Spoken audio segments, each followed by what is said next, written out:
এই দেশে নারী নির্যাতন আইন আছে, পুরুষ নির্যাতন নাই, কিন্তু একটা পুরুষ মানুষের টাকা হলে সব কিছু শেষ হয়ে যায়। সবাই কিন্তু বলছে যে বর্ষা চৌধুরী 12 ভাতারি। এখন শুধুমাত্র ভরসা হচ্ছে সিসিটিভি, কারণ সিসিটিভি ছাড়া মানুষ কেউ কাউকে বিশ্বাস করে না। আপনি এখানে কি হচ্ছে, যদি মানুষ ভিডিও ফুটেজ দেখে তাহলে বিশ্বাস করে, আর না হলে টাকা দিয়ে তাকে ম্যানেজ করে।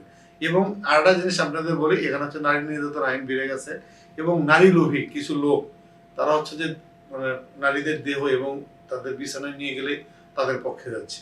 আমি তো নিজে সাক্ষী, আমি নিজে দেখেছি মানুষকে হানি ট্র্যাপ, বিভিন্ন বিভিন্ন মানুষকে হেনস্থা করার জন্য যে বিভিন্ন অশ্লীল ভিডিও, এগুলো নিয়ে মানুষকে আসলে মানে লাজ লজ্জা সবকিছু আসলে হেয় করার চেষ্টা করছে। শুধুমাত্র আমি এতটুকুই বলবো, পুরুষ মানুষের কখনো লজ্জা যায় না। আমাকে জায়েদ খান বলছিল মেয়েদের কোনো কিছু হলে এটা কিন্তু ঢাকা খুব কঠিন, কিন্তু একটা পুরুষ মানুষের টাকা হলে সব কিছু শেষ হয়ে যায়। তারপরে আমি বলবো এই দেশে নারী নির্যাতন আইন আছে, পুরুষ নির্যাতন নাই। নারী সে কিন্তু পুরুষ আমরা অনেক বেশি, তারপরেও লজ্জা হয়, ঘৃণা হয়। এই দেশে জন্ম নিয়েছি, তারপরে ভালোবাসি, এত ঠকেছি, এত করেছি, তারপরে কিন্তু আসলে ভালোবাসি, মানুষকে ভালোবাসি। পুরুষ ধর্ষিতা দেখেন, আমি একটা কথা বলি আমার বিষয়ে।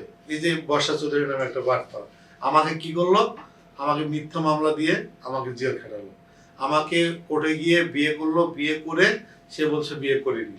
আমি একটা পুলিশের চিল্লাচ্ছি, কেউ বিশ্বাস করতেছে, এভিডেন্স নাই যে বর্ষা চৌধুরী যে আমার সাথে বিয়ে করে থাকলো 2 মাস 5 দিন, সে তো আমার সাথে প্রতিদিন সহবাস বলেন, স্বামী স্ত্রীর মধ্যে যে সম্পর্ক, যে সেটা ফিজিক্যাল রিলেশন, সেটা কিন্তু আমার সাথে করে গেল। সেই মহিলা আমার সাথে প্রতিদিন এত ভালোবাসতো আমাকে, আমি তাকে মাথায় হাত না বলে দিলে সে ঘুমাতো না। সে আমাকে নিয়ে একটা স্বপ্ন দেখলো, এই দেখলো সে দেখলো, একটা ভালোবাসা তৈরি করে সে আমাকে পোল্টি দিয়ে গেল।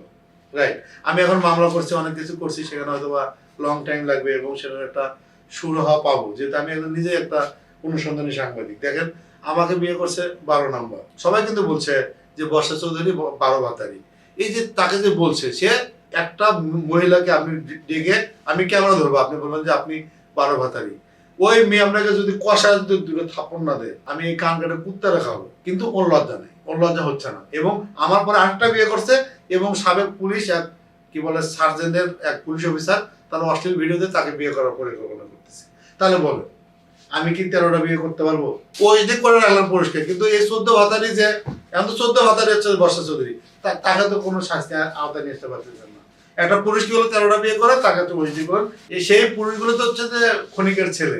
এবং দেখেন একটা মহিলা যখন কান দিচ্ছে, তার 17টা বউ যখন আসে কথা বললো এবং একে অপরের সাথে ইয়ে করলো, সরকারি চাকরি করে বেঁধে তাকে 17 জন বিয়ে করছে। ওই আমাকে তো 17 জন মেয়ে বিয়ে করে না, আমরা তো বিয়ে করার জন্য মেয়ে খুঁজে পাচ্ছি না। তার মানে কি সরকারি চাকরি করে লোভ, ওই মহিলাদের লোভ। এবং ওই মহিলাটা যখন সামনে আসছে তখনই কিন্তু ওই পুরুষকে ওএসডি করলো, কিন্তু একটা নারী গোপনে এই যে 13টা বিয়ে করলো। ওই আমরা 13 জন স্বামী তো সামনে ক্যামেরার সামনে এসে কথা বলতে পারতেছি না, মান সম্মান ব্যয় করতেছি, তাই না? এই জিনিসটা আমাদের যে দোষটা তা না, আমরা সর্বোচ্চ 3 জন রাখছি, 3 জন, এর বেশি তো হয়নি। এবং অনেক স্বামীরা মেরে ফেলছে, বেঁচে নেই, তাহলে আপনাকে তাকে ধরবেন কিভাবে? আমি শুধু একটা কথা বললাম, দোষ দুই পক্ষে আছে, কেউ ভালো কেউ মন্দ, সে ঠিক আছে, কিন্তু দেশে পুরুষ নির্যাতন আইন নেই।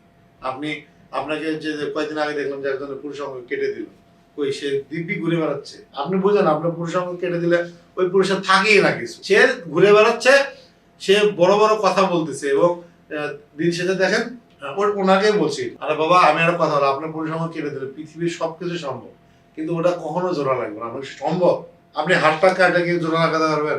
আল্লাহ এখানে কতগুলো রোগ আছে, কতগুলো কিভাবে বানাইছে, একটা জিনিস হয়ে গেল না, কিন্তু ওই মেয়ে যাবি না আছে, আর পুরুষ ভয়ে আছে। যাই হোক, আপনার আল্লাহ আপনাদের হেদায়েত করুক। এবং হচ্ছে যে আমি চাই যে আসলে দেশটা ধ্বংস হয়ে যায়। আমি বলি এই দেশে ঠিক করার জন্য কোনো মানুষই নেই। আপনার কাছে ক্ষমতা দিলে আপনি অপব্যবহার করতেছেন, আমার কাছে দিলে আমি চুরি করতেছি, তাহলে এই দেশের আসলে শেষ কোথায়?